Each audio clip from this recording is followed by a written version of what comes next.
I'm not. Does that make the bill? The First Amendment does. First Amendment does. Okay. Okay.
Y'all ready?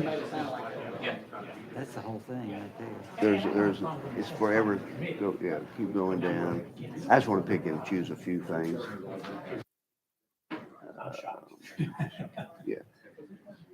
I just want to kind of, I couldn't take it.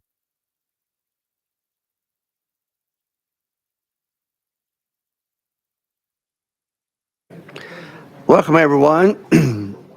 House Education Administration Committee. Looks like we'll be able to wrap up the committee this week, and I really appreciate everyone this session being with us, and the great committee and everyone in the discussion we've had, and a lot of things we've gone through. We should be able to wrap things up today. But before we start, let's have the clerk call our roll for us. Representatives Baum, Carringer, Cassida, Sapicki, Clemens, Cochran, Darby, Gillespie, Hakeem, Haston, Lafferty, Love, Parkinson, Reagan, Vice Chairman Hurt, Chairman White. Here. Mr. Chairman, you have a quorum. Thank you very much. Representative Hakeem, would you lead us in a prayer as we begin our committee session? If you would bow with me, please. Dear Heavenly Father, our Lord and Savior Jesus Christ, we give praise and thanks to you for affording us this opportunity to do your will, your work in the interest of the people of this state. We have been blessed with this opportunity. Let us continue to appreciate the opportunity that you have allowed us to have as we work through this last calendar and this committee, that the work we have done was pleasing in your sight. This we pray in your name. Amen. Amen. Thank you. And members, you have any recognitions or announcements you want to make before we get started? Chairman Hurt. Thank you, Mr. Chairman. Members, I just wanted to bring to your attention, many of you know, many of you might not, and guests, bring to your attention that April is Autism Awareness Month. And many of you have noticed my tie today. I wear my Autism Awareness tie today in honor of my stepson, Thornton Baker Terry. Many of y'all got to meet him a couple weeks ago when he loves to come to Nashville for his spring break. So he came up with me a couple weeks ago. But I say that we all either have a family member or know someone who is on the autism spectrum. So with that being said, with your indulgence, Mr. Chairman, I'd like to read some facts and information very quickly on autism. You're recognized. Thank you, sir. Autism affects about 1 in 68 children in the United States, with more children identified than ever before. Autism is about 4 times more likely in boys than girls. Autism affects children of all racial, ethnic, and socioeconomic groups. Autism is a spectrum disorder, which means that every child with autism has different skills, challenges, and needs. While we do not know all of the causes of autism, we have learned that there are likely many contributing factors, including genes, early brain development, and the environment. Autism can be reliably diagnosed by age 2, but many children may be diagnosed even earlier. Early identification of autism helps children get the services they need. There is no cure, quote unquote, cure for autism, but there are several interventions that can help children learn important skills that improve everyday life. Typically, the earlier children are diagnosed and receive services, the better their outcomes are. And finally, children with autism can learn and succeed in the classroom and beyond. Like every child, with the help of their families, providers, doctors, specialists, and communities, kids with autism can thrive.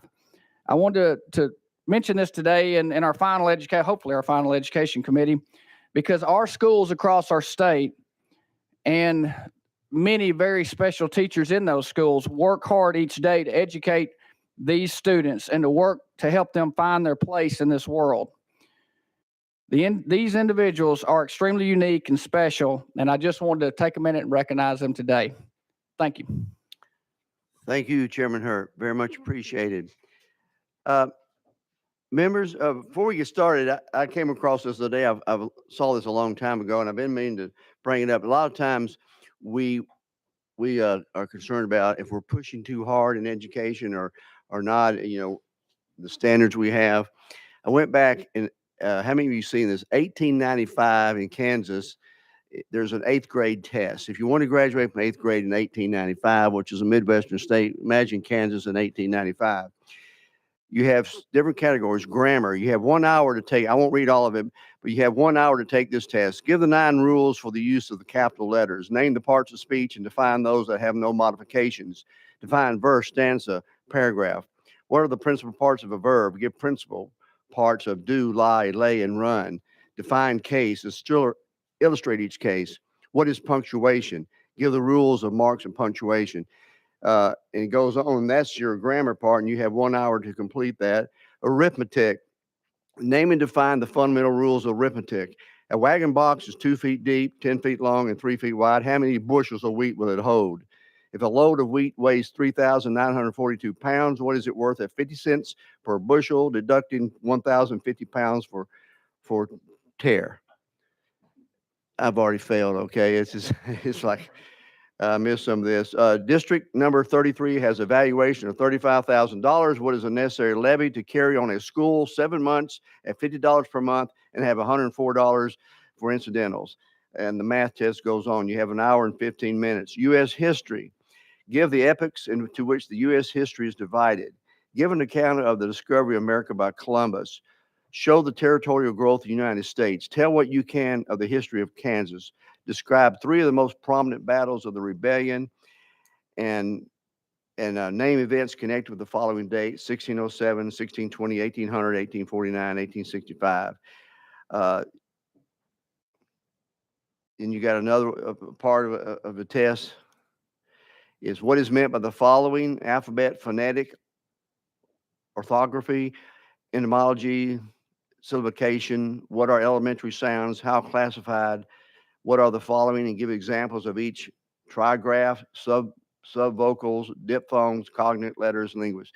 I mean, this is 8th grade. I don't know if we get this as a master's in our universities today. Geography. What is climate? Upon what does climate depend? How do you account for the extreme of climate of Kansas? Describe the mountains of North America. Name and locate the principal trade centers. Well, you get the idea. Unbelievable. And so this is what an 8th grader had to graduate in 1895. And we're struggling with 3rd grade reading. Chairman Sapicki. Mr. Chairman, I think you just saved the people of Tennessee $30 million by our new TCAP test. There we go. Yeah, it's unbelievable. So I think you demand of young people and you get results. And I just think we need to keep that in mind as we continue to educate our young people. Let's go to Chair Lady Weaver. You're recognized on House Bill 2454. You have a motion and a second on your bill. We have a couple of amendments to deal with. Yes, Chairman. Thank you, members. The amendment we're going to deal with is 15413. Members, this is 015413. Now, this rewrites the bill, but this is not the only amendment. So do we? Yeah, we're going to roll. We're going to. Go, you reckon? Basically, this last amendment deals with the contracts, the LEA contracts, and then the next amendment that is before you deals with the LEAs. The agency's contract. So basically, LEAs and state. Excuse me. So we have to get all of them Okay. before you. Okay. To vote. Let's go with the 15413 amendment. Do I have a motion and second on that amendment? Okay. Any objection to adding that amendment to the bill for further discussion? Yes, sir.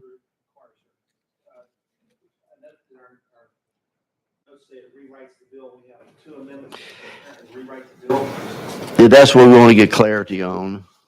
Well, Would you like for her, okay, Chair Lady, would you explain, first of all, let's go to amendment, before we add them for the committee, explain what amendment 15413, it says rewrites bill. Would you explain what that does? okay, so what we're doing here is the whole premise of this is to make sure we stay within the Tennessee code of what we're dealing with in this distribution of obscene materials. So 15413 is just, again, it's dealing with our LEA's contracts, okay? This bill involves contracts with vendors, and so this deals with the LEA's contracts. The next amendment that will be, that's what that one does. So I'll deal with that and then we'll go to the next one. Okay, and what I'm being told by legal, Chairman Reagan, is the next one does not rewrite the bill. It only Incorporate. amends section 3. So that's correct. So without objection, we're on amendment 15413. We have a motion and a second. And so all those in favor of adding that amendment to the bill indicate by saying aye. Opposed? The ayes have it. That is on. Now let's go to your amendment, which is, let you describe 16714. That's correct. You got a motion and a second. And this does not rewrite, this just amends section 3. Correct. And it involves the LEAs and the state, which Okay. are both involved in vendors in contracts with our state in terms of what the vendors that our children use for their school. Okay, members, do you have any objection to adding this amendment onto the bill, as Chair Lady Weaver has indicated? Question been called. All those in favor of adding 16714 onto House Bill 2454 indicate by saying aye. Opposed? The ayes have it. You have both amendments on your bill. Phew. Okay, we're on the same page. Okay, now you All right. may give us a full discussion of what your bill does. Thank you, Chairman. Members, this bill simply, this amendment fills a gap in our law between prohibiting the distribution of obscene materials that are harmful to minors. And it ensures that the law is followed as it applies to digital content provided to the students in our grades of K through 12. That's all the bill does. We want to make sure that our children are protected, and they don't see things that you can't unsee. And that's what this bill does. Okay, members, now with that laid out by Chair Lady Weaver, any discussion on the bill? Yes, sir. Representative Clemens, you're recognized.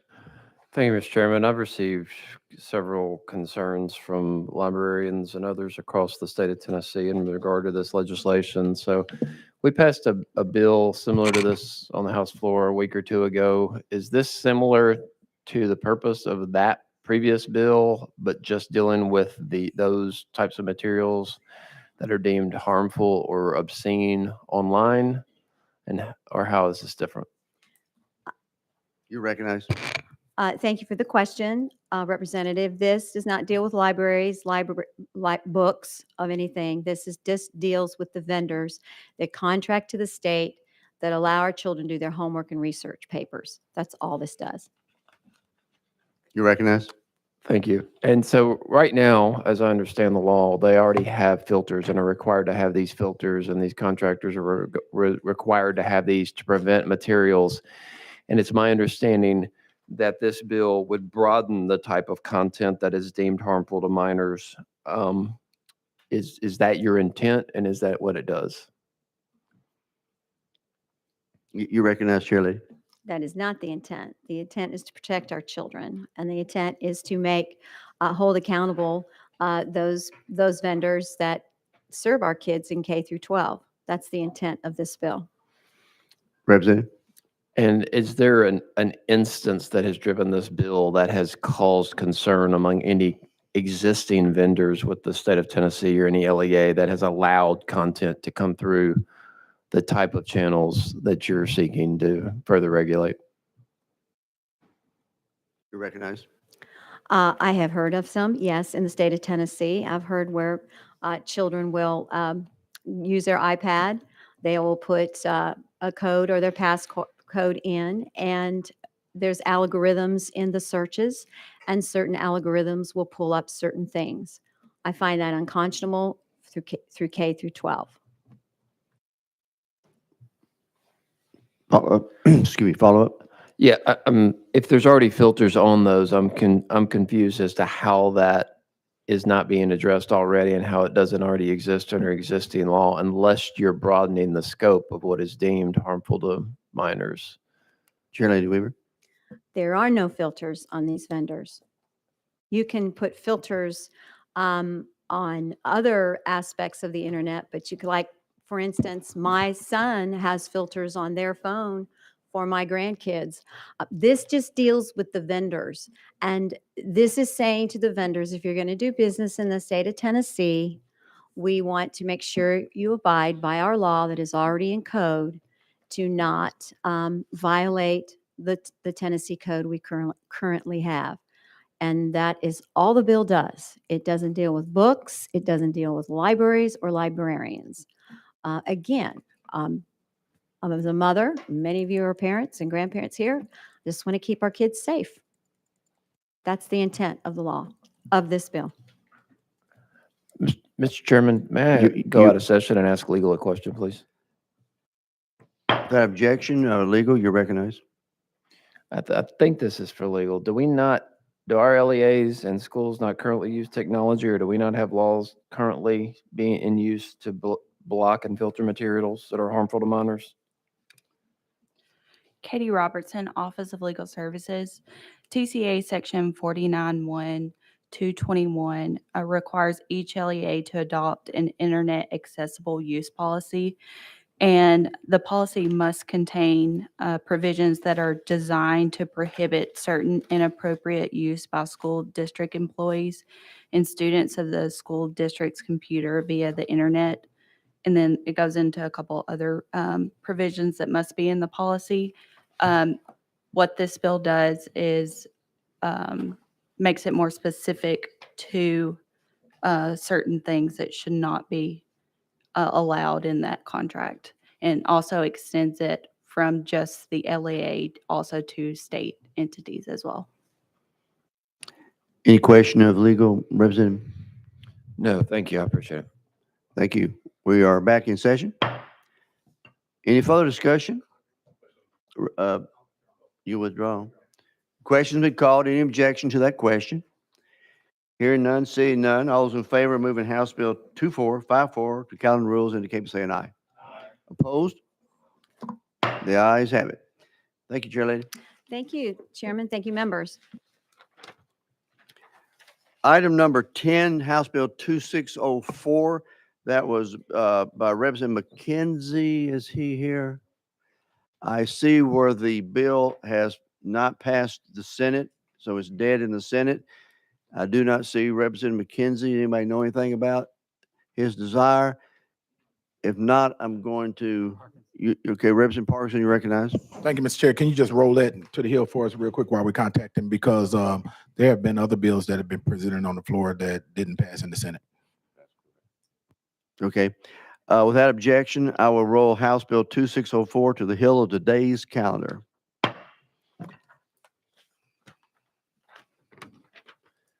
Item number 11, House Bill 324 by Representative Baum. You're recognized, sir. You have a motion in a second. You're recognized. Thank you, Chairman White. This is the bill that would change the grading scale in Tennessee from the current 7-point scale to a 10-point scale. In other words, 90 to 100 would be an A, 80 to 90 would be a B. So the grades like a 92 would go from currently being a B in Tennessee to being an A. The motivation for this is to avoid penalizing Tennessee students when they compete with students from other states with a more lenient grading scale for admissions into selective universities like Harvard and Duke, or as they compete with students from other states for scholarship money, like private scholarship money, the Coca-Cola scholarship, things like that. We are also aware that from time to time, students move into the state of Tennessee. We have military families that are transferred into the state of Tennessee. And when this happens, there are some cases where students go from having a 92 from their original state, which is an A, to the 92 being coded as a B in Tennessee. I think there's even anecdotal evidence that a family has moved back out of the state of Tennessee in order to avoid their child's GPA dropping. You may feel like you've heard this bill before. It was originally presented and passed out of Higher Education Sub, sent to this committee. This committee sent it back to Higher Education, maybe for the lottery calendar or the last calendar or a special calendar. It passed again out of Higher Education Sub, and so it's back to this committee for a second time. Okay, with that explanation, there is an amendment that we adopted last time. We don't need to adopt it again this time. It's Amendment 12689, I'm being told. So the bill is setting well from that perspective. So members, with that explanation from Representative Baum, would you like to have discussion? I think the one reason it was sent back to higher education is we had a lottery calendar. By changing the grades, it would affect those qualifying for the Hope Scholarship, which it would therefore probably take more Hope dollars. And so that was why it was sent back, is because of taking more lottery dollars for our Hope Scholarship. Having said that, we have on the list, if they desire to speak, they don't have to. THEC is on the list to speak if anybody wants to ask THEC a question about that. Anyone want to talk? Question being called. Do I have an objection to that question? I hear none. So we're on the bill to vote. All those in favor of moving House Bill 324 to Finance, Ways and Means indicate by saying aye. Aye. Opposed? The ayes have it. Thank you very much, Representative Bond.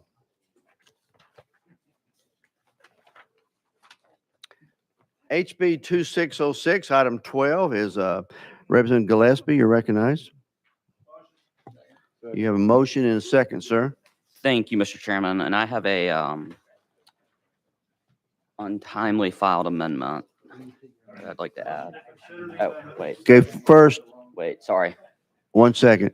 Before we go there, you do have an amendment 14524 we need to add first to your bill. Any objection to adding the amendment 14524? This is a cleanup bill to House Bill 2606. I don't have a motion yet. I need a motion second on the amendment. Okay. Okay, the question been called. All those in favor of adding the amendment to the bill 2606 indicate by saying aye. Aye. Opposed? Your bill has been amended. Now you recognize Representative Gillespie. Thank you. Apologize for the confusion there. Motion to consider the untimely amendment. Second. We got a motion second to consider, so you are recognized.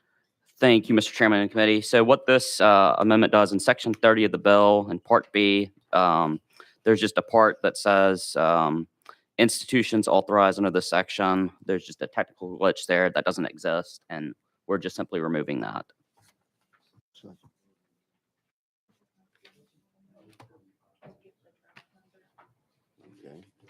So members, with that explanation, the amendment number is 17170. It's untimely. Do I have a motion second to consider? We've already done that. We stop. Yeah. Okay.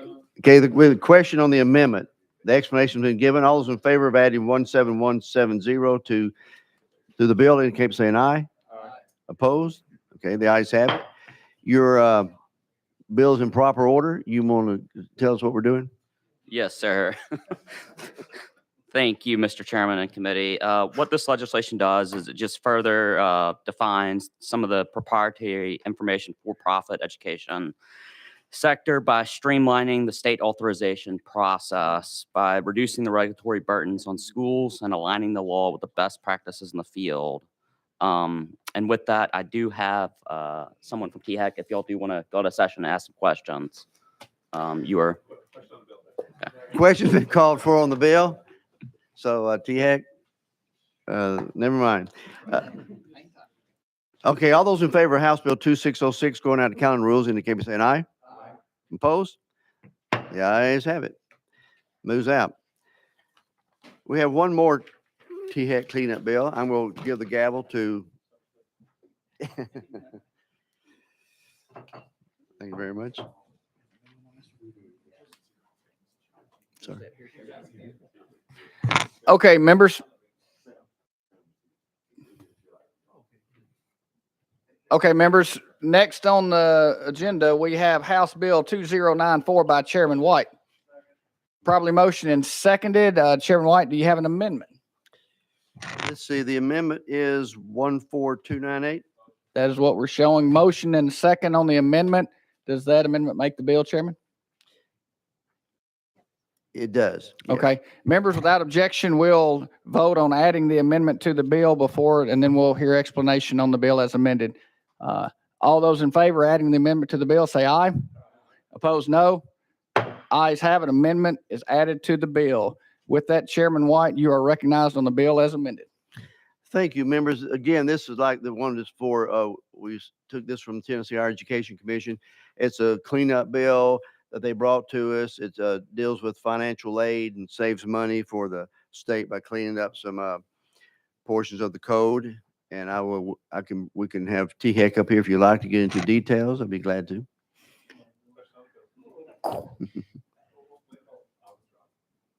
Okay, thank you, Chairman White, for the explanation. With that, we have a question from Representative Parkinson. Thank you, Mr. Chair. You know, we don't have to bring T-Heck up and, you know, and go through that. But, you know, I think that would be a bit extreme. But if we can just get it from Chairman White, what the bill does, that I think that might suffice for me instead of us going out of session, if that's okay. Thank you, Chairman White. You're recognized. Okay, it's quite lengthy. 7 years ago. Okay. Basically says this legislation result in overall savings of general fund dollars of $10,500 and a minor increase in lottery-related expenditure of $5,200. Nothing in this bill will substantially change any existing financial aid opportunity for Tennessee students. No students will be gaining or losing current financial aid, and no existing programs are being taken offline. Question's been called. Without objection, question's been called. We'll be voting on House Bill 2094 as amended. All those in favor say aye. Opposed, no. Ayes have it. With that, House Bill 2094 moves on to Finance, Ways, and Means. And with that, I'll hand the gavel back to Chairman White. Okay, with the committee's permission, I see where Representative McKenzie has walked in. We did vote to the Hill, but we have one more, which is a city member. So we are, any objection, this is going back to House Bill 2604, and let's hear from Representative McKenzie. Got a motion, second, sir, you're recognized. Thank you, Mr. Chair. This bill was brought to me by my good colleague from Knox County, who represents the Carnes community, a sixth grader there, brought this bill, and it just simply, without spending additional dollars, allows the LEAs to appropriate a few dollars for our hardworking teachers to allow them to either decorate their classroom or provide supplies. As we all know, backpack giveaways are really big when school starts, but November comes around and pencils get a little short. So just to kind of help them out. Okay, sir, you have an amendment. We also have two amendments, but one by a different member. You have an amendment 15024. Yes, Would you like to consider adding that? I would like to have that. Got a motion second. It does rewrite the bill. It does. And so any objection, hearing none, all those in favor of adding the amendment to 2604 indicate by saying aye. Opposed? Ayes have it. So your bill is amended. Was that the explanation you just gave us what the amendment does? Absolutely. Before we go on to the next amendment, any members have any discussion on that for the representative? You're recognized, Representative Park. Thank you, Mr. Chair. Parliamentarian question, I guess. Do we adopt this amendment and then listen to the other amendment, or do we listen to the other amendment and decide which one we're going to adopt? How does Okay, we've already adopted the amendment onto his okay, bill. okay, thank you. Which rewrites the bill, so his bill is in proper Okay. order. Okay, Correct. thank you, Mr. Chair. Okay. We have, without further discussion, we have another amendment by Representative Sapicki, 16532. Sir, you're recognized. Second. You got a motion second on that. Thank you, Mr. Chairman. So before we proceed, Representative McKenzie has this dollar amount set at $100. I did some phone calling across the state of Tennessee just to see, is this enough? I mean, and our teachers, from the responses I received, were between $260 and $350. So all I did is I just split the difference, and I came up with $300. I'm hoping it's a friendly amendment. I think our goal is to make sure our teachers who are spending money out of their pockets, if we can give them some dollar amount that is substantial enough to try to cover what their costs are, that's where the $300 came from, and hopefully it's a friendly amendment. Representative, you're recognized. Thank you, Mr. Chair. I gladly accept that friendly amendment. I appreciate the representative for going out and doing the homework and getting a real tangible fee. So thank you. Representative Clemens? Yes, thank you. And yeah, I'm happy I'd love to put several $100s for each teacher. But my question is, the current fiscal note in the bill as drafted is not significant. Is this $300 per teacher going to create a fiscal note? Do we know that answer yet? Let's go back to the amendment sponsor, and then we go to the representative. Sponsor. It still is not significant. Thank you. Representative Kinsey? I have nothing to add. Okay. Well, there is a number I now. definitely There give is a me an number. option there We're close there at 300. I We're was close. I was just thinking we could We're put this in the TISA form of the reckon, Representative Clemens. Okay, any further discussion? Did we have his amendment? Motion to adopt the amendment. Okay, we're on Representative Sapicki's amendment. Any further discussion on the amendment before we have a vote? Hearing none. All those in favor of adding amendment 165 through 2 onto the bill 2604, indicate by saying aye. Aye. Opposed? The ayes have it. Representative Kinsey, your bill has been amended and modified, and you're recognized. No further comments. Question on the bill. And I will ask legal to roll both those amendments into one as it moves forward to the floor. Further discussion? Heard none. May we call the question? Yes. Question been called. All those in favor of moving 2604 out to calendar rules indicate by saying aye. Aye. Opposed? The ayes have it. Moves out, sir. Thank you, Mr. Chair and committee. You may want to go talk to the Senate.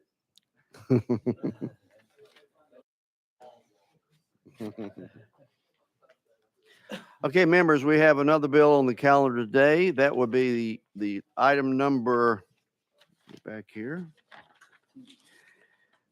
House Bill 1210. Now, this bill, let me have your attention, make sure we do everything proper in order. This bill was before us last session, and it's being asked by the sponsor to be asked to be reconsidered.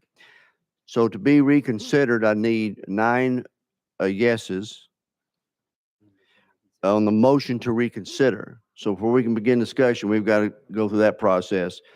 So my question will be, all those in favor of reconsidering House Bill 1210 indicate by saying aye. Aye. Opposed? The ayes have it. It's open now. We have the bill before Chairman Reagan. Thank you, Mr. Chairman. The amendment that was, I need a motion and a second on the bill. We have the motion and a second. You're recognized, sir. I move to withdraw the previous amendment we adopted last time this bill was before us. Okay. Just bear with me one moment. Make sure we do this proper and in order.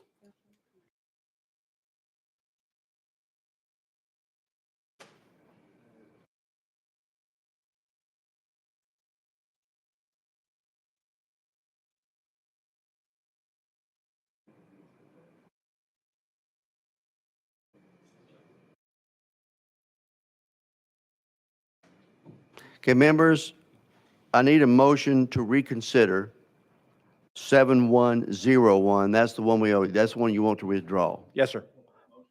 I got a motion. I have a second. Okay, we got a motion and a second on that. So it's your wish, sir, that we withdraw that? That is correct, sir. I have a revised amendment to replace it. Okay, all those in favor of removing the previously adopted amendment 7101? Okay, I'll stop and recognize Representative Love. Is this bill on dashboard or what do we, it's just. I looked for it. Should be. Item last one number on the calendar. 14. No, I mean, the amendment that we're talking about. Oh, we're getting there. It's already in the system. I got you. Okay. He wants to okay. withdraw this, and it's in the system from last year. I got you. Okay, that's what threw me off. Thank you, Mr. Chairman. Thank you for clarifying. So where we are, members, Chairman Reagan wants to withdraw that previous amendment from last year. We got a motion in a second. All those in favor of removing that amendment, please indicate by saying aye. Aye. Opposed? The ayes have it, so that has been withdrawn. Now, what amendment would you prefer to add? Mr. Chairman, drafting code 16302. 16302 is the amendment. Is this an addition or is it a rewrite the bill? Yes, sir, it rewrites the bill. Okay. Amendment 16302 rewrites the bill. So members, I bring before you, would you like an explanation before we add it to the bill, or would you like to add the bill for proper discussion? You got a motion? Do I have a second? Second. You got a motion and a second? Okay, all those in favor of adding the amendment 16302 onto the bill, indicate by saying aye. Aye. Opposed? The ayes have it. Okay, Chairman Reagan, your bill is in proper order for the committee to hear it and discuss it. You're recognized. Thank you, Mr. Chairman. The bill as amended, basically, very simply stated, reiterates the definition of political activity, which is consistent with current law under the Collaborative Conferencing Act, or PECA, which is in TCA 49-5602. That's subsection A. Subsection B is the operative provision. It amends current law to prohibit education agencies, or LEAs, from deducting dues from the payroll of employees for membership in any professional employees organization, including a PEO that is affiliated with a national labor organization or an organization through a system of unified dues or unified membership, or an organization that funds, financially supports, or engages in political activity.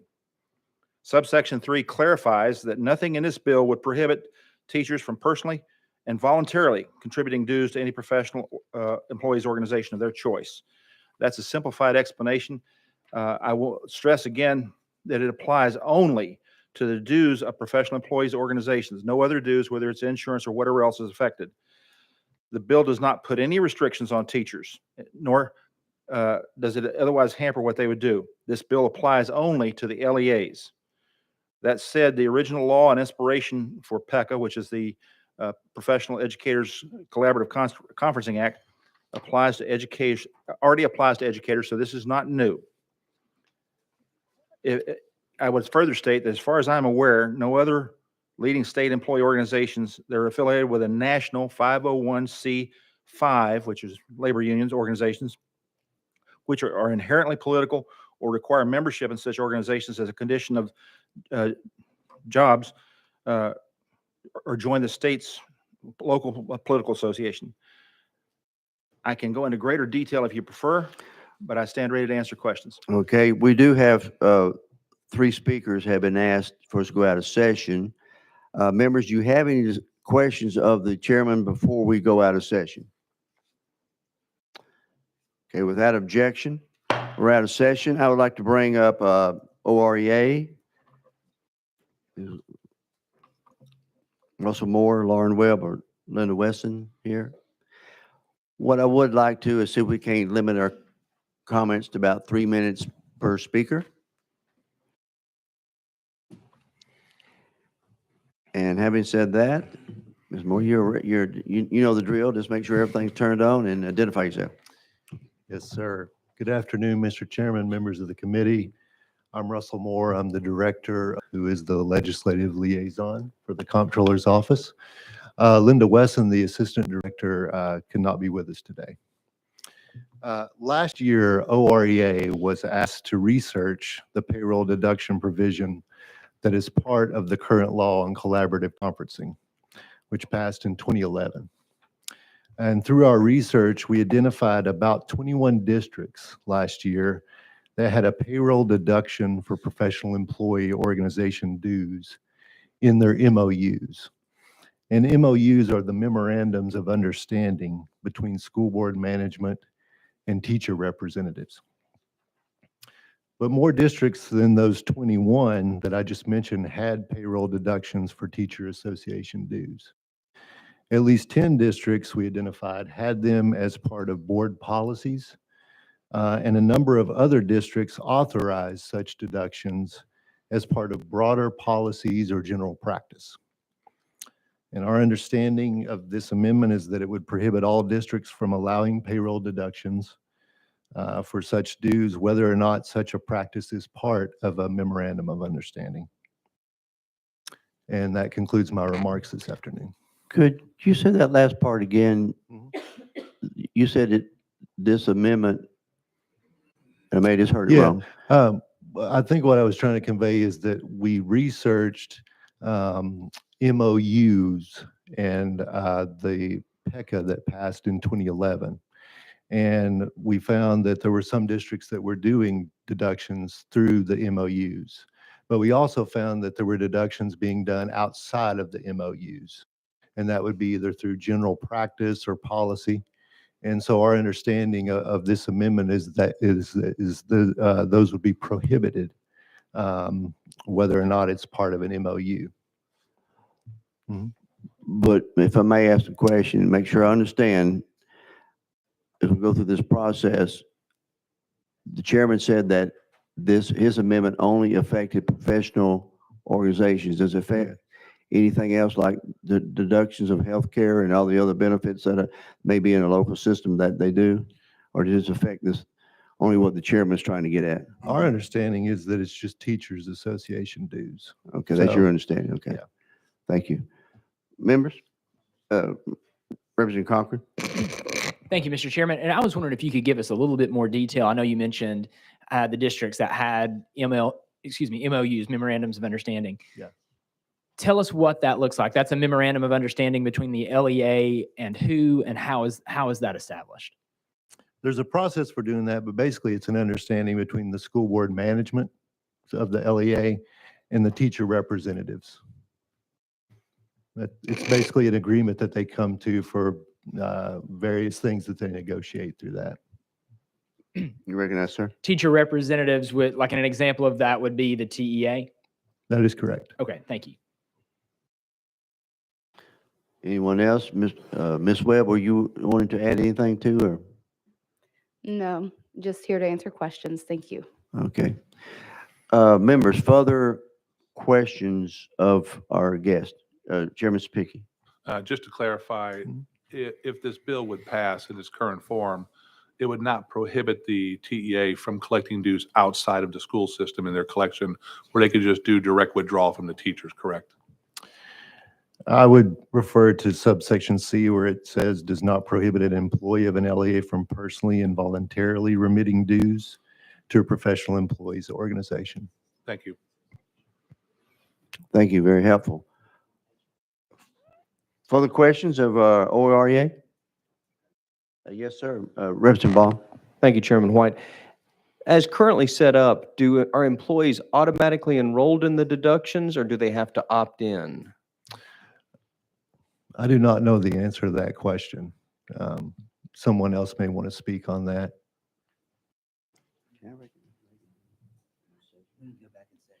Okay, before I recognize you, Chairman Reagan, I need to go back into session, then I'll let you come. Anybody else want to ask OREA a question while we got them? Y'all keep your seat right there just for a second. We're back in session. Chairman Reagan, I recognize you. To the representative's question, the answer is it's a mixed bag. They may opt in some cases, and others they don't have to. The MOU piece of that puzzle is whatever that negotiation has set in place. Presumably, the MOUs say that the individual teacher has to sign some sort of agreement that they want to opt in. But as was pointed out here, of the 21 that are in place and the other agencies that don't have an MOU that are doing this, it's impossible for me to say, or anyone else, without going through and asking everybody how they do it. Representative Baum. Okay. Okay, we're back in session. Anybody have a question of our guests for our release them? Thank you all. Don't leave the room. I may call you back up. Thank you. Okay, we're in session. Representative Cochran. Thank you, Mr. Chairman. I had a question for the sponsor. Chairman Reagan, do you currently, for instance, can state employees, can they opt for a payroll deduction for their membership dues for the Tennessee State Employees Association for TSEA? You recognize? I assume they can, sir. This bill, though, let me emphasize, is aimed at agencies or organizations that are participating in political activities. If the agency or organization is not engaged in political activities, then this bill doesn't touch them. Follow up. Thank you. And I might be mistaken. I don't think doesn't Tennessee State Employees Association, don't they endorse candidates? You recognize? Sir, I'm a member of that organization, and they've never told me they endorsed anybody, including me. I think they do. I'm pretty sure they do. Because I think I've seen mailers go out with, unless someone knows very differently, I've seen mailers go out with TSEA on it. Again, I have to plead ignorance on that. Like I said, my own personal experience is all I have to go on there. Gotcha. And I was just, if Chairman doesn't mind, I was just going to say as a follow-up to that, I'm not even necessarily opposed to the concept of saying, as a state, we're going to not do payroll deductions for political organizations. We're only going to do that for nonprofits and other. I'm okay with that concept. I'm not opposed to that. I feel though like we're kind of splitting hairs here to say that we can't do it for a teacher's organization, but we can do it for others. I would be honestly, I'd be more comfortable with just saying across the board we're ending this practice. But saying that we're just doing one rather than the other, I think that's where it gets a little complicated for me. Response, Chairman. All right. I have no problem with your concept either, except that this bill is rooted in something called PECA, the Professional Educators Collaborative Conferencing Act. And obviously TSEA doesn't include professional educators. Okay, thank you. If I may ask a question, Representative Cochran, so what, are you saying that TSEA would still, under this bill, would still be allowed? Chairman, no, I do not. Yes, I believe under this bill does not touch TSEA at all. And I guess that's kind of my problem. I feel like as a General Assembly, we would be saying that it's okay in some cases to do a payroll deduction to an organization that partakes in political activities. But in other cases, it's not. If it's a teacher's organization, that's not okay. I guess I just wanted to clarify that. And that's kind of where my discomfort with the bill is that we're not applying the law equally across the board. Thank you. Members, Chairman Reagan. Yeah, again, I understand and I'll be glad to vote for a bill if you want to bring it. But again, this bill is rooted in PECA, the Professional Educators Collaborative Conferencing Act, which goes back to 2011. Further questions? I do have a couple more speakers that had requested to speak. Without objection, is Vincent Vernuccio? Sir, you may come up, and once you're seated, make sure that the red light on the microphone is on. And then, since we're live streamed, if you would identify yourself and your organization for acknowledgement. And we're out of session. You're recognized. Mr. Chairman, members of the committee, thank you for giving me the opportunity to testify here today. My name is Vincent Vernuccio, and I am a senior policy advisor with Workers for Opportunity, a project of the Mackinac Center. We rise here in support of SB 1210. And but before I get started, I'd just like to take a personal privilege. And this may seem a little out of school, but I would like to congratulate Mr. Rye and his organization on a wonderful, wonderful, easy-to-use website. And I just want to walk through this very quickly. Go to their website. There's a big green button. I can click here, and it says Easy Pay. And it gives instructions of how to pay. In fact, it says, need to change the way you pay dues? The safe and secure method is by bank draft from a checking or savings account or via credit card. And I can just click on that right here, and it takes me over to the National Education Association, where if I was a member, I could put in my member ID, my zip code, and then switch the way I pay dues via credit card, via bank account. Just like I pay for my cable bill, my internet bill, my phone bill. Simple and easy. In fact, I can do the same thing if I want to join And can go back and I can just do join today. And if I click the button, I'm sorry, if I do join now, it takes me to the NEA page. Give me 1 second here. Download the membership form. And there it is again, the TEA membership application. We're on the bottom. It's a little small on my phone, but has the ability to do credit card or bank account. This is simple. This is easy. It is something that almost all other companies do, all other associations do. There was a question on the TSEA. They're not part of a national organization, nor are they part of PECIT. I think that's the difference. We're here, we're talking specifically in this bill about PECA. The bill stops taxpayers from being the bill collector for professional associations' dues, much of which go to national organizations that spend it on politics. In fact, the NEA spends over twice as much on politics and lobbying as they do on representation. According to the TEA's own bylaws and their constitution, to be a TEA member, you have to be an NEA member. So you are forced to pay for NEA politics.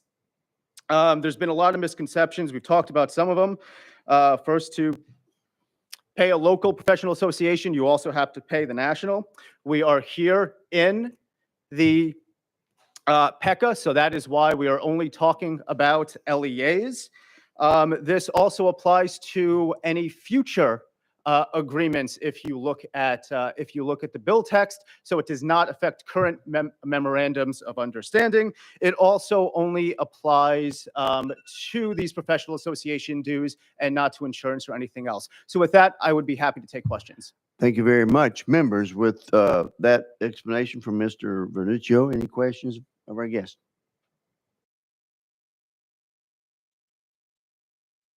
Chairman Reagan. Excuse me, I'm sorry, Chairman Sapicki. You said when you click that, thank you for coming today.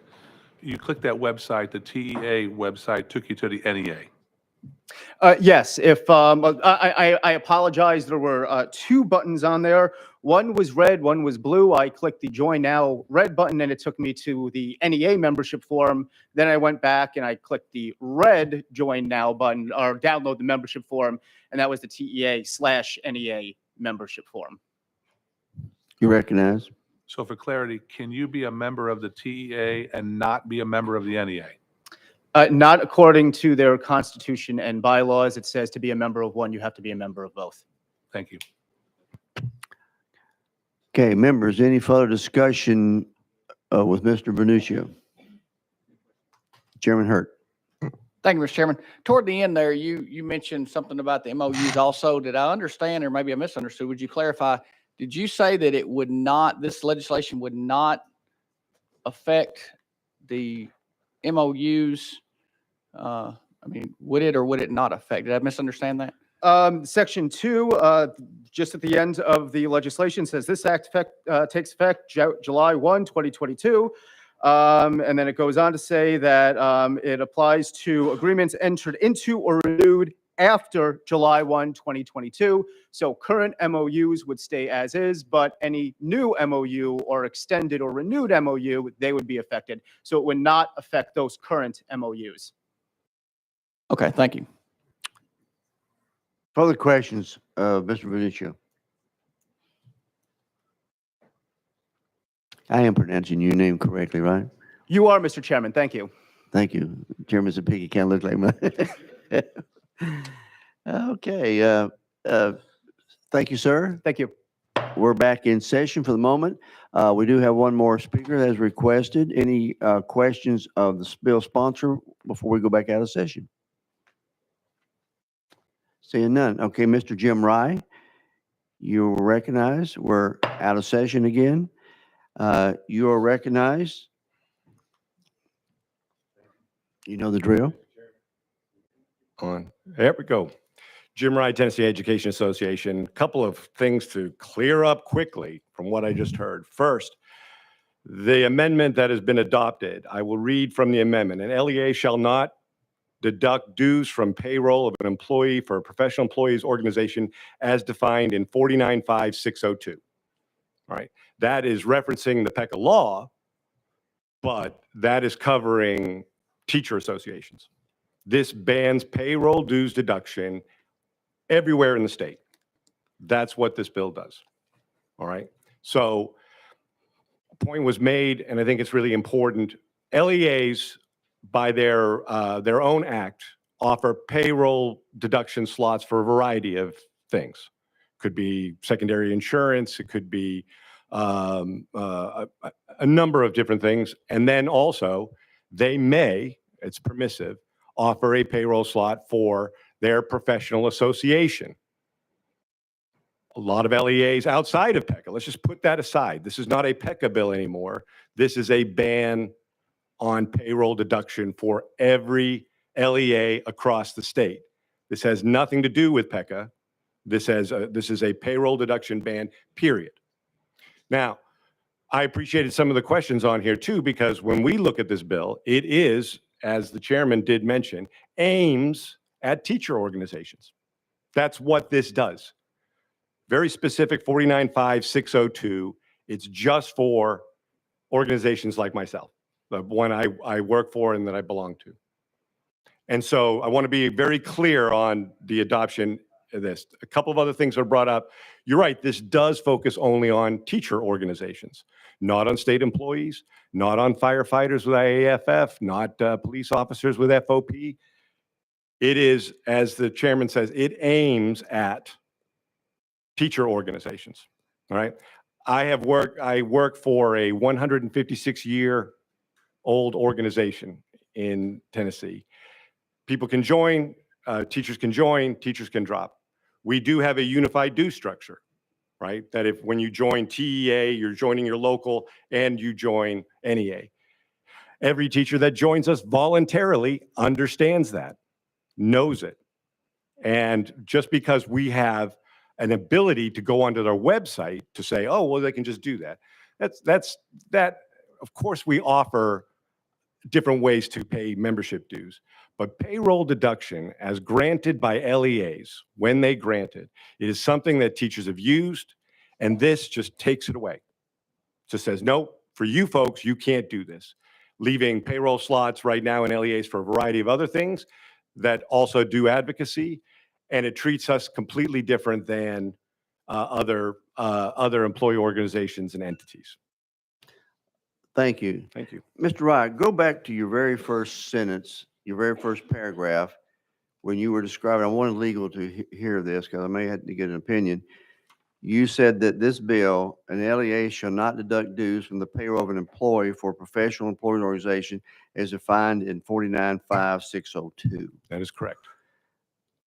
And so explain one more time what you believe that to mean. Right, and legal can also read what that is, but the definition of a professional employees organization in collaborative conferencing law is my organization, which is a 501c6 professional association. We are identified as a professional employees organization in the law, and what this bill does is it prohibits every LEA from providing a payroll deduction slot, if they so choose, for my organization and other organizations that deal with teachers. And then it goes on through the rest of it, but only prevents that for those that financially support and engage in political activity. And so I just want to make sure I understand. Well, but the enacting clause, and legal can go in this, the main part of that, the including afterwards, is actually superfluous to what the bill actually, what that section does. An LEA shall not deduct dues from the payroll of an employee for a professional employees organization as defined in 495-602. That's TEA, that's PET, that's Christian educators, any other, any organization that is defined in the law. But what it is saying clearly right here, and I have my attorneys that we've gone over it with a fine-tooth comb, this eliminates all payroll deduction for every LEA, regardless if we are engaged in collaborative conferencing, which we've endeavored to make work. I think it works well. This for if an LEA has this and we've never even engaged in collaborative conferencing, this eliminates payroll dues deduction, and this treats teachers exceptionally different than any other professional organization or any other entity. Okay, Chair Hanson.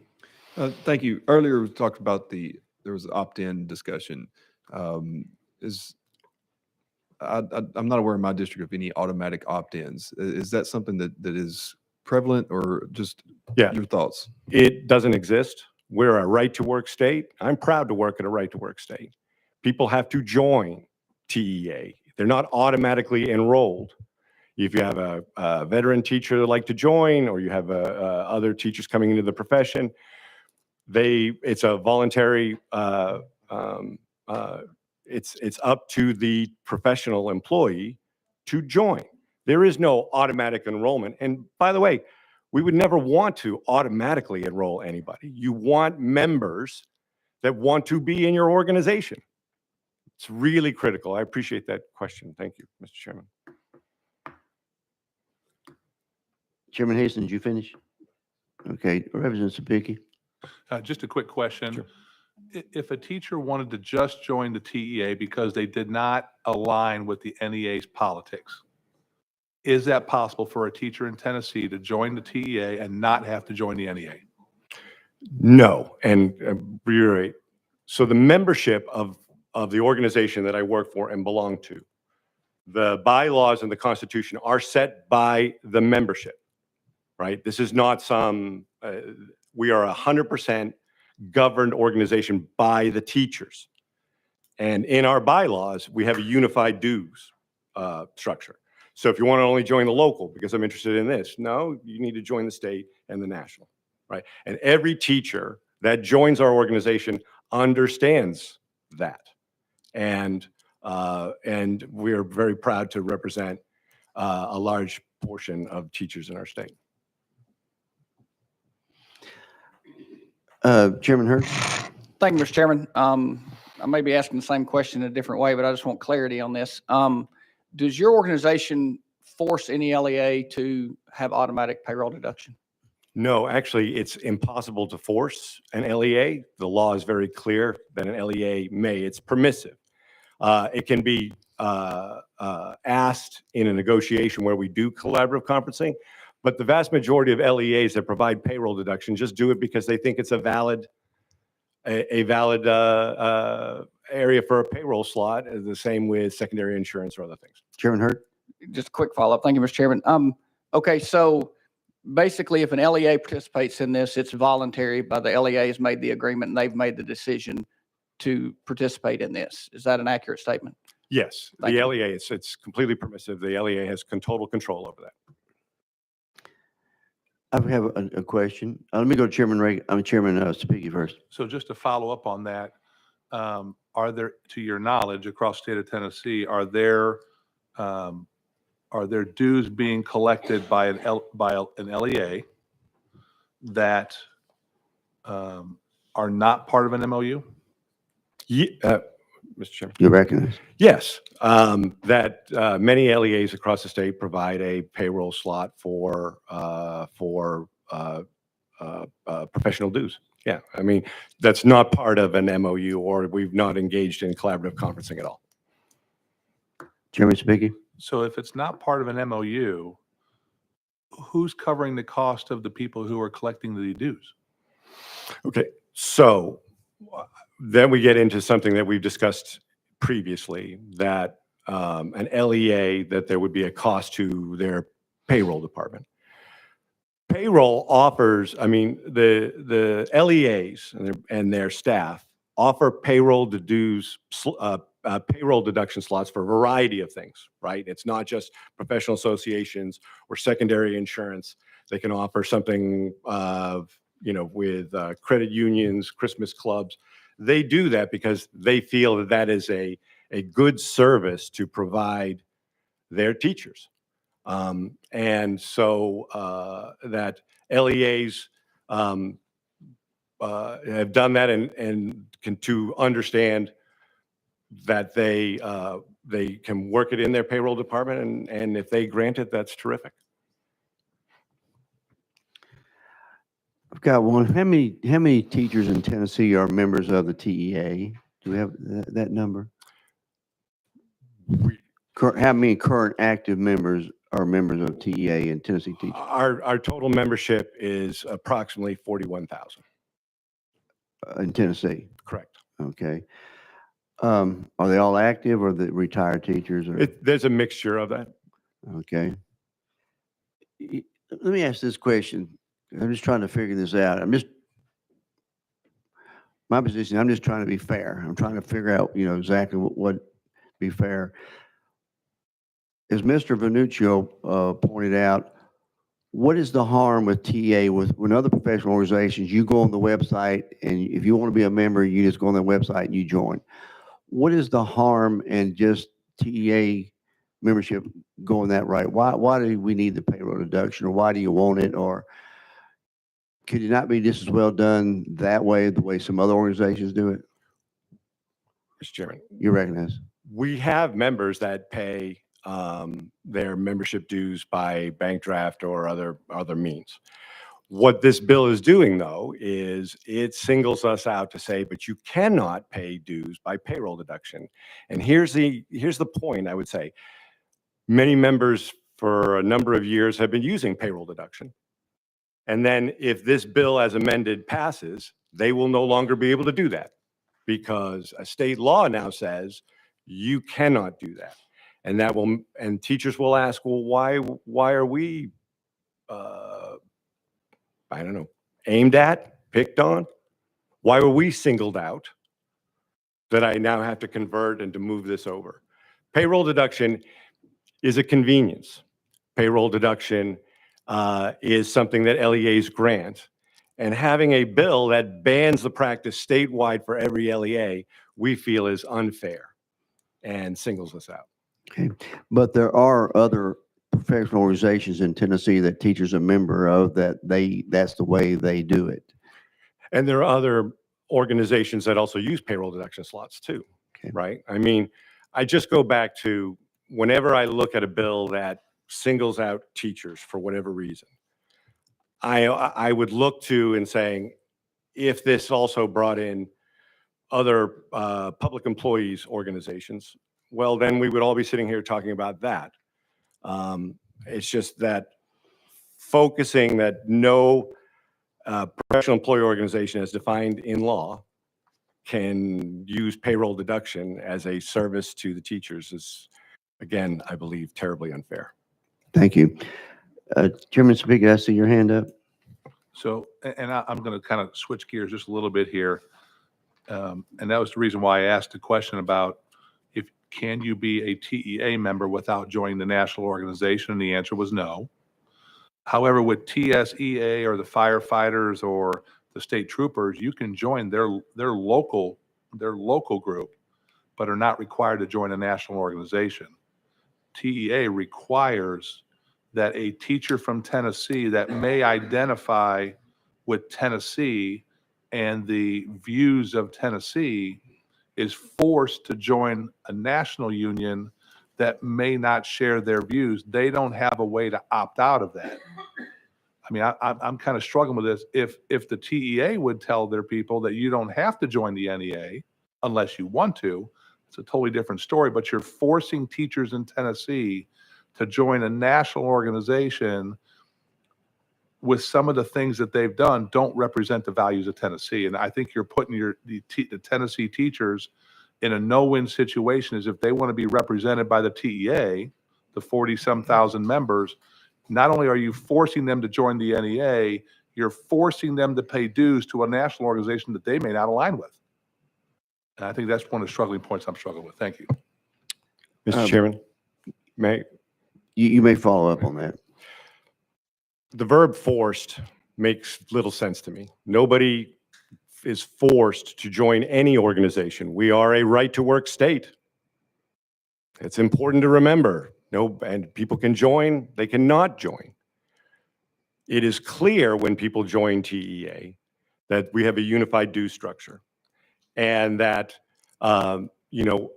when a teacher would ask about, NEA, what we, that they have a clear understanding of what they're joining, and to be clear, what is our focus in Washington to safeguard critical K-12 dollars, whether it's Title I, IDEA, and so on. But nobody in this state is ever forced. And if they don't want to join TEA, they don't join TEA. That's the strength of our state. Representative Cochran? Thank you, Mr. Chair. I was just going to offer a little bit of clarity to a question you asked earlier about can teachers join other organizations? I was going to say, just to clarify a little bit, in a lot of counties, counties under the 81 Financial Act, for instance, you have a centralized finance office. And so really all employees are kind of looked at the same as far as any kind of payroll deduction. So if you've got 20 or more people who come together and they want to have a payroll deduction every month for the Boys and Girls Club or for United Way or for the fire department or Firefighters Association. I was just going to say that just as a point of clarity, not just teachers, but in a lot of counties, they are just sort of lumped into a centralized finance office. And while there's, you can tell the difference between teachers and other county employees as far as the financial practices of that county, everyone's treated the same. And it's just, if you have a certain amount of people who want a particular deduction, you can qualify to have that deducted if that's the county's policy. Just was going to offer a little clarity. Thank you. That's helpful. Representative Parkinson. Thank you, Mr. Chair. And I really didn't want to chime in on this conversation, but I think it's important to bring factual information too, that, I was a firefighter for 25 years and part of the local with Shelby County, and we were also part of our national when we joined the local. So, firefighters do the same thing. It's not a big deal or anything new in regards to the nationals. Thank you, sir.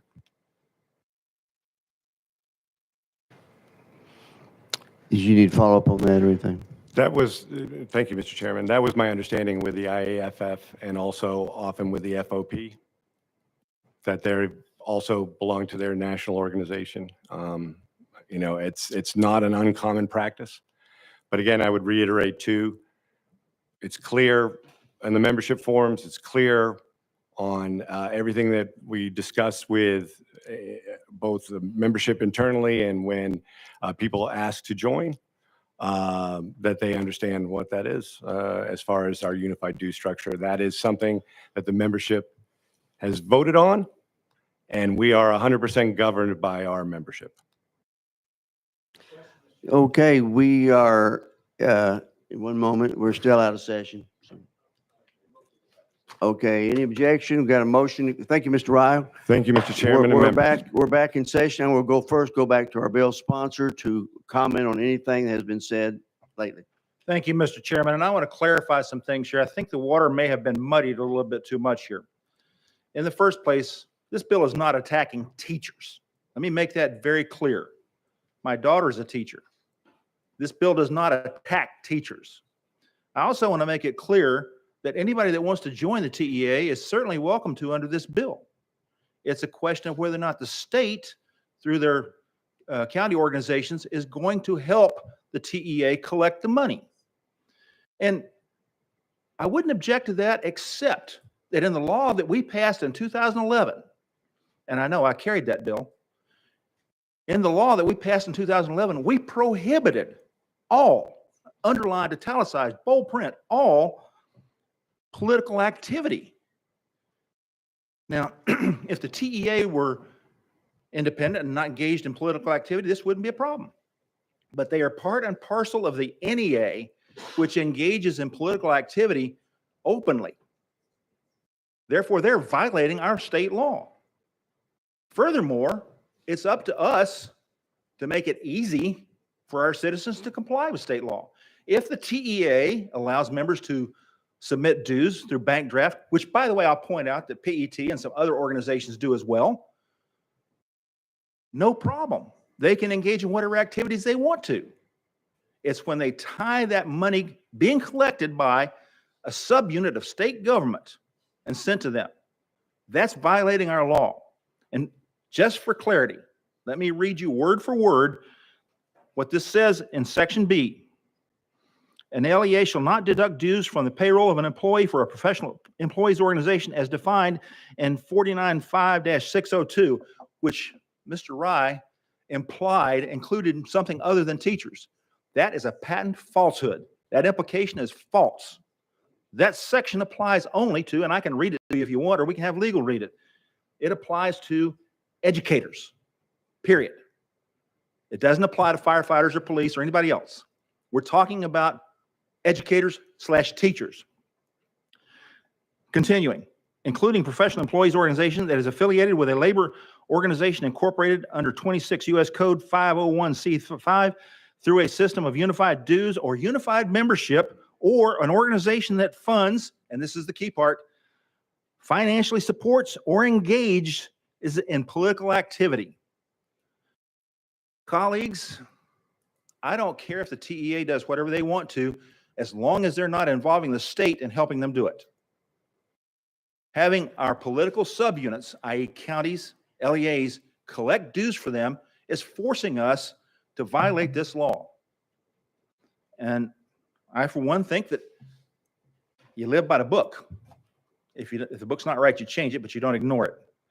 I will also point out to you, ladies and gentlemen, that in a Attorney General's opinion from our own state AG, the Attorney General opined that funds may not be used for political communications. Further, it prohibits political professional employees organizations from allocating or transferring member dues collected from payroll deductions to organizations such as a parent or affiliate association that engages in political communications. Continued in the opinion, it's prohibited by a general ban on the use of PECA payroll deductions in political activity. This is from our own AG. I'd like to say I asked for that, but actually one of our colleagues that's no longer in the General Assembly asked for this. This opinion makes it very, very clear.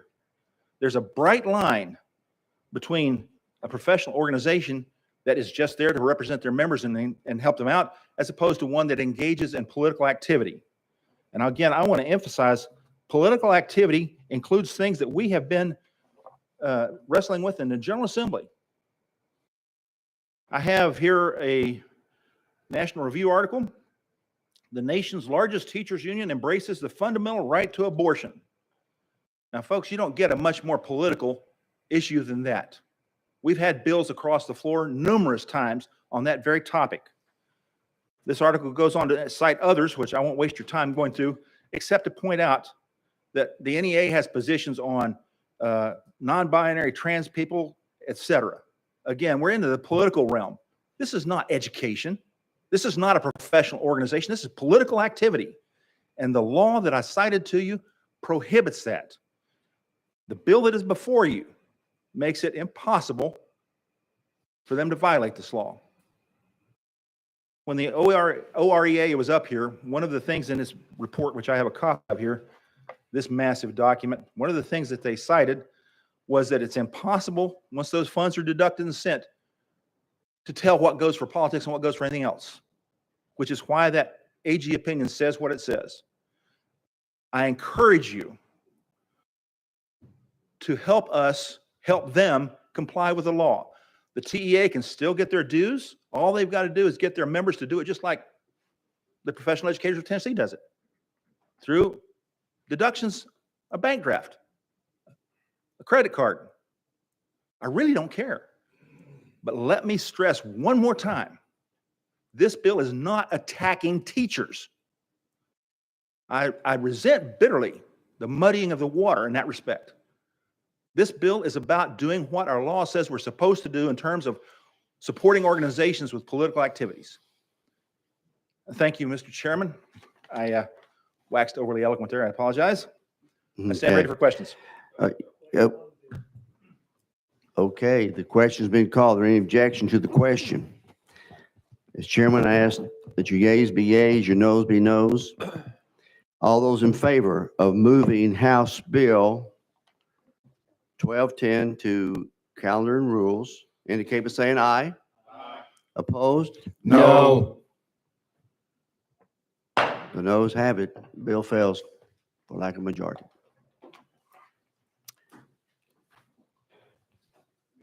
Thank you very much. We,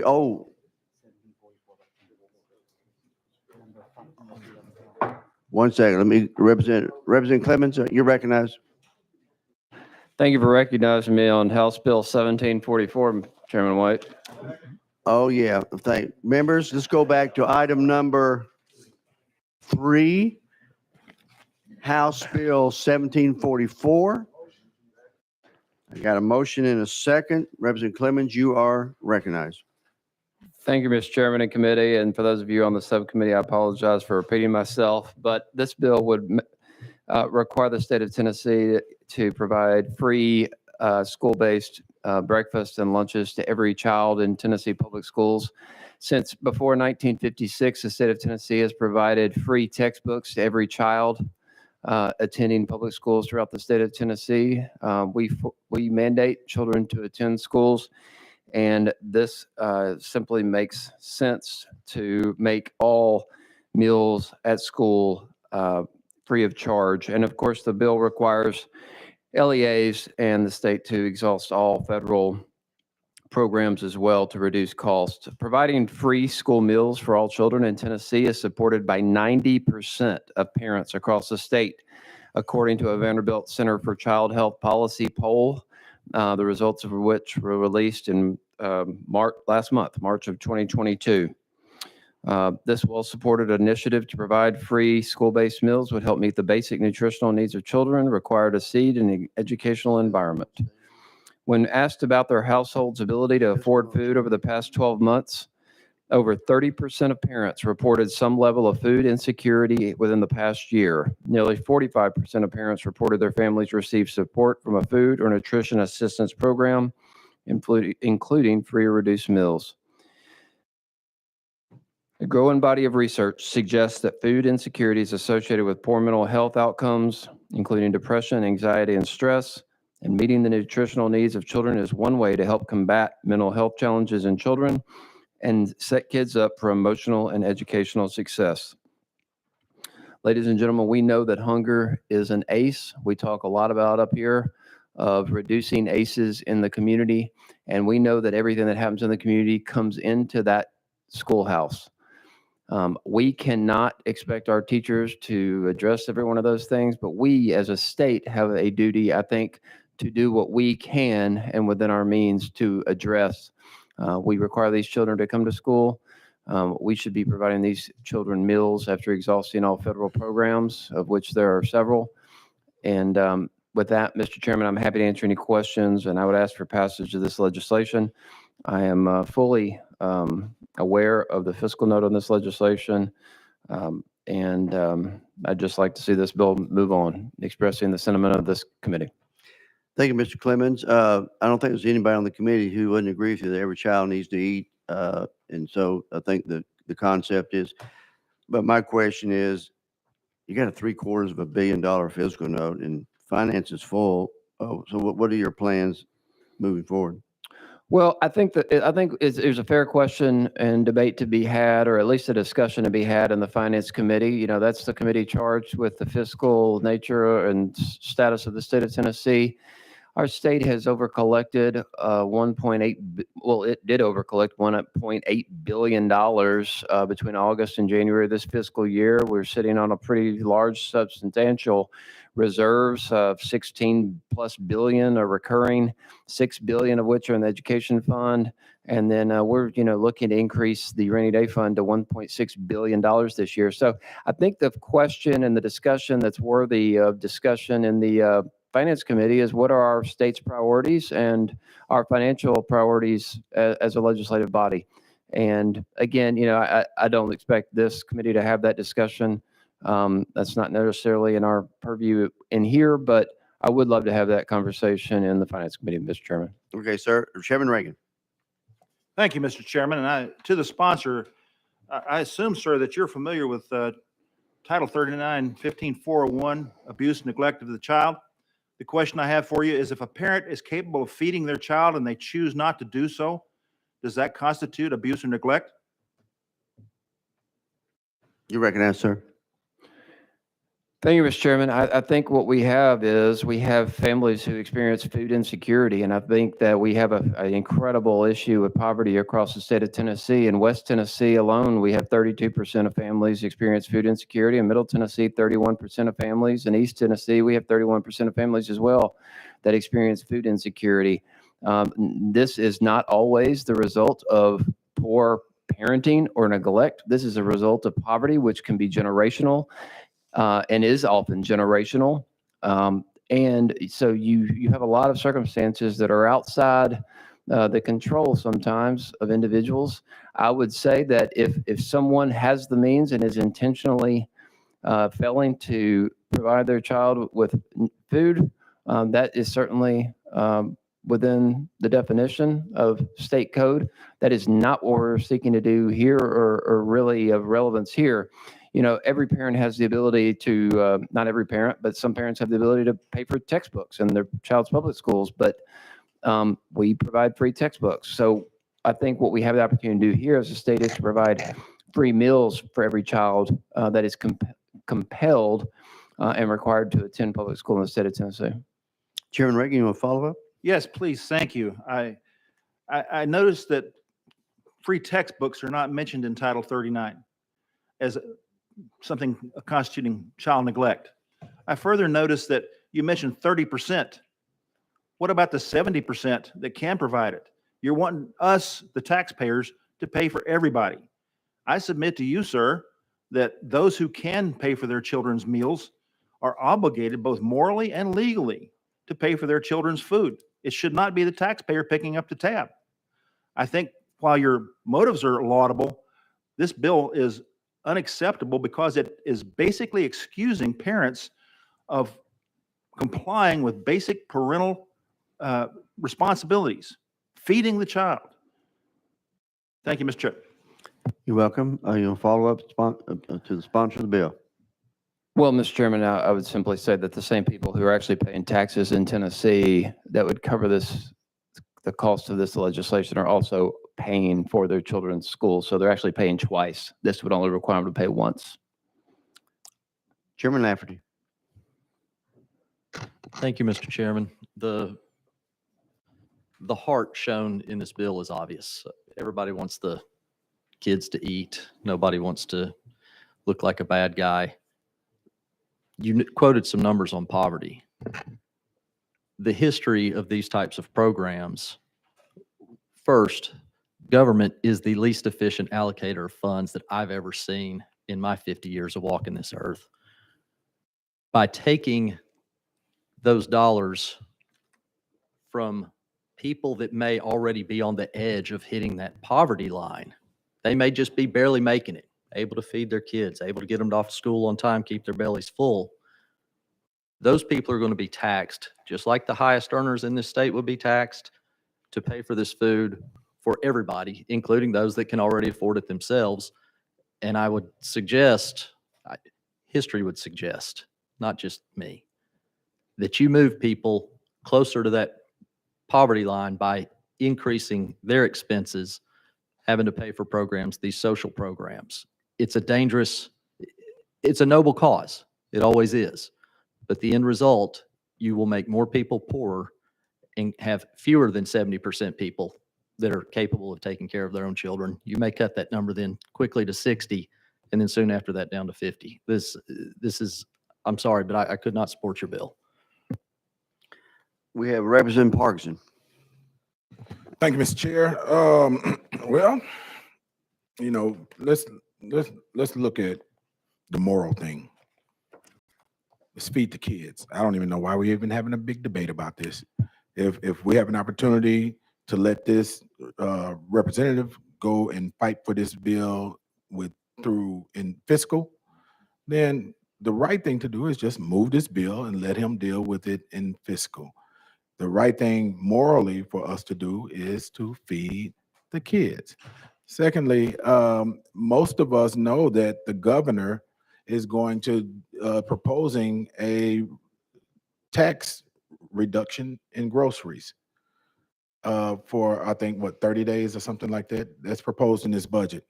Most of us up here are going to support that tax reduction in groceries.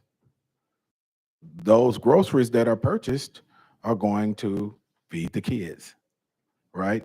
But they are going to get a reduction in their taxes to feed the kids. They're already paying taxes for their schools.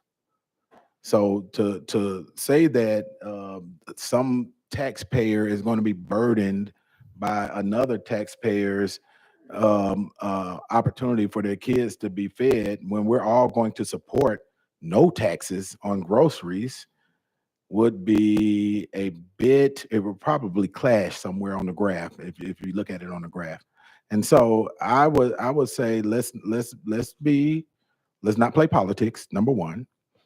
And I did not call any names before you try to run me off with rakes and pitchforks. I'm just saying, let's not play politics. And let's have cooler heads. I know there's been some contentious debate going on in this committee. And let's think about children. Let's think about children. We have a lot of poverty in our state. This would also remove the embarrassment and the singling out of some children and the pride if everyone is able to eat at an equal level. And lastly, Mr. Chair, as a Democrat, our caucus is about health. Our agenda, caucus agenda, is about health, education, and how do we put more money into the households of the people that we serve. That's our agenda. Okay. And I'm getting to a point, Mr. Chair. Okay, let's just stay on the bill. Yes, sir. It's on the bill. I promise you this, Mr. Chair. Thank you. Health, education, and how we put more money into the households. By allowing the kids to eat supports health, it supports education, and it puts more money into the households of the citizens of our state.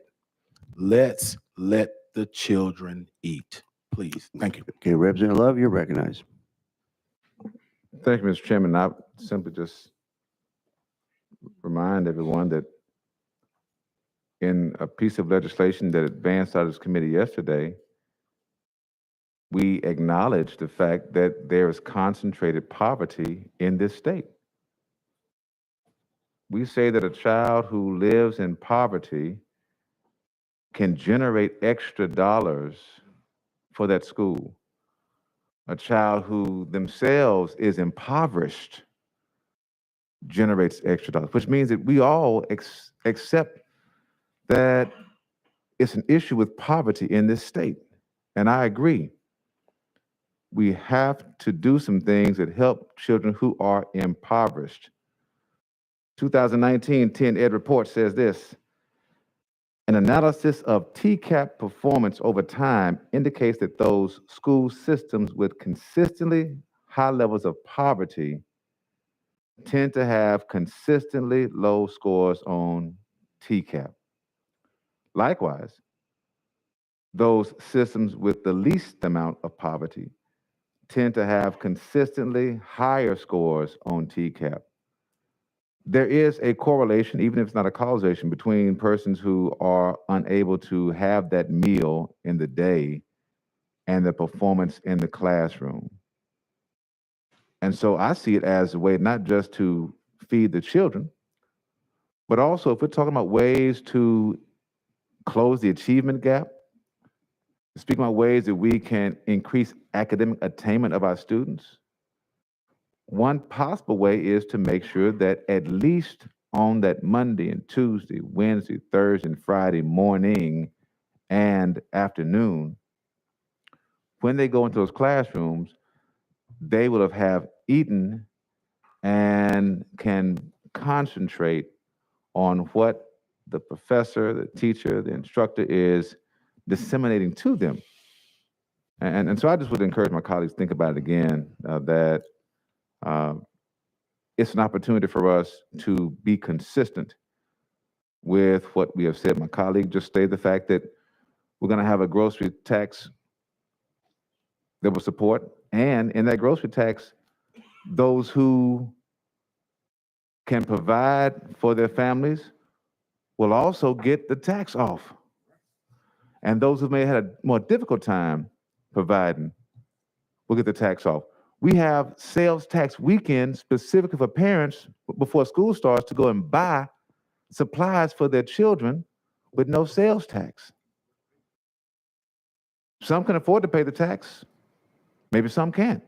But we say as a general rule, we will try to encourage that everybody will have the opportunity to get a little bit of a break and be ready for school. So thank you, Mr. Chairman. Thank you for committee members for enduring my short Wednesday sermon. Thank you. Chairman Hurd? Thank you, Mr. Chairman. I want to take just an opportunity. I think this was discussed a little bit in subcommittee, but to first provide some clarity. Because from what I'm hearing, it makes it sound like our schools are sending children through the lunch lines and without food and going to sit down and not feeding them. And I know I could stand corrected, but I believe in 2 of the counties in my district, all children eat for free. Now, what that qualifies under, I don't know. Maybe somebody could provide some clarity. But I think my question to the sponsor would be, and I think you referred to this in the subcommittee, but I wanted to make sure we provided clarity today. There's a federal lunch program that provides assistance to children that need help. So how would this interact with that program that's already in existence, Mr. Sponsor? You recognize? Yeah, thank you, Chairman Hurt, and Chairman White. Yeah, so what this bill does is simply allows us to continue using those programs. It encourages the LEAs to use those programs. What you're talking about is the community eligibility grant that even Davidson County used several years ago before they let it lapse. Right now, most school districts are still under it. They put one in during the pandemic, but it will end. So most school districts are getting free lunch right now. But that program will end. And then you would have to go back into, we're probably going to revert back to the way it was, where your LEA applied for that grant through USDA, via the state. And then, of course, we have SNAP program and free and reduced lunch, things like that. And so all of that would still be eligible. The state would still be, able to apply those, but then everybody else would be on the same page. And so it's really an equity issue. And as you know, to qualify for those federal programs, you have to have a certain percentage of your district eligible for free and reduced lunch. And so you have a certain poverty level within your LEA itself to even qualify to apply for those programs. And then a lot of Tennesseans, and I don't know the exact numbers of this, it's alarmingly high, actually, to qualify for free and reduced lunch and the federal poverty level, there's an interesting percentage of Tennessee families that are just above it. And so that doesn't mean that, they have ample money to spend. It means they just, because of the numbers, are right above it. So, if the limit's $27,500 in Tennessee for that family, they may have 30,000, which doesn't mean they're wealthy by any stretch of imagination, and they're actually stretched thin to put their child in the door and feed them. And so to answer your question, yes, those programs exist. You have to qualify for them, and I want us to continue to pull those funds down. I don't want to turn those away. We're just looking at filling in the gap above and beyond that to create that equity and address that equity issue. Thank you. Mm-hmm. And before I go to our last request, which is Chairman Reagan, I just want to point out that I know this committee well enough. We're not discussing here. Everyone agrees with the concept that we want to take care of children. What we're having a debate on is really, at what point does it do more harm than good when you take taxpayer money to help out things? So that's kind of the debate we're having, not whether or not we want to provide Representative Clemens' concept is a good thing. We're just having the debate on how far do you go. Chairman Reagan, you're recognized. Thank you, Mr. Chair. And the sponsor can correct me if I'm in error here, but I do not believe this is permissive. I believe it's mandatory. If I'm incorrect, I stand ready to be corrected there. Also, I will point out that for those LEAs that choose to do this on their own hook, the voters in their district can go to their local school boards and vote for or against it as they choose. If we mandate it from the state, then Williamson County, which has an average home price of over $1 million, median home price of $1 million, I see no reason that we should be helping people that can afford to live in million-dollar homes feed their kids at school. From that standpoint, that's what this bill does. I have no problem whatsoever, as the chairman indicated, feeding those who are in need. And we have methods and means already in place for that. Thank you, Mr. Chair. Thank you. Let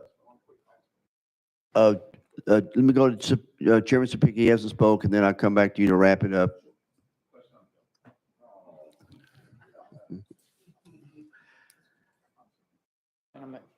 Okay, make it quick. Yeah, thank you, Mr. Chair. And I just want to quickly follow up with Chairman Reagan's point about people that can afford it. But we're not going to exclude Williamson County from the tax break on the groceries, and we're not going to exclude any other affluent community. And so I just want to make sure that we're cognizant of that too. Everybody gets that break, and everybody across the state should get this other break too for their children. Thank you, sir. We want to feed them. Thank you. Okay, Chairman Sapicki has called the question. Okay, any objection to the question? We're now voting on House Bill 1744. It would go to finance. All those in favor of moving out to finance indicate by saying aye. Aye. Opposed? Okay, the ayes have it. Does move out to finance. Thank you all for this spirited debate today. We had some good bills, committee. We are closed to the call of the chair. Love you, committee. Thank you so much.